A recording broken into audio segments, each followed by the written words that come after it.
मी सुरेखा माणिक काळे पवनानगर येथील ब्राह्मणवली गावची रहिवासी आहे। 2 दिवस झाले आज दादांना गेलेले।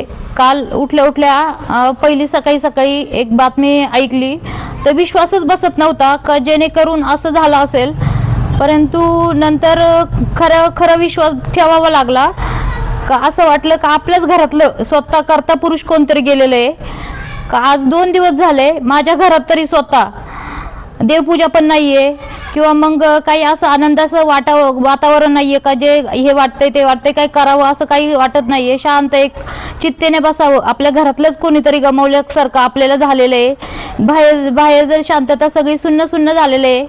पूर्ण मावळ तालुक्यात तरी आता वाटत नाही आपल्याला का दादा आहेत असं, म्हणजे नाही का गेल्यासारखं असं वाटतच नाहीये। असं वाटतंय की आहेत दादा, तरी पण एक विचार केला दुसऱ्या दृष्टीने तर दादांचं आठवण काढल्यानंतर डोळ्यातनं मन एकदम शांत होतं का रडू वाटत नाही, बोलू वाटत नाही कोणाकडं।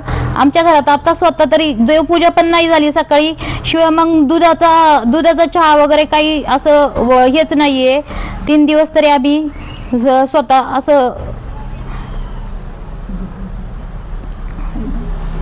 काय आता माझ्याकडे पुढे प्रश्नच नाहीये बोलायला।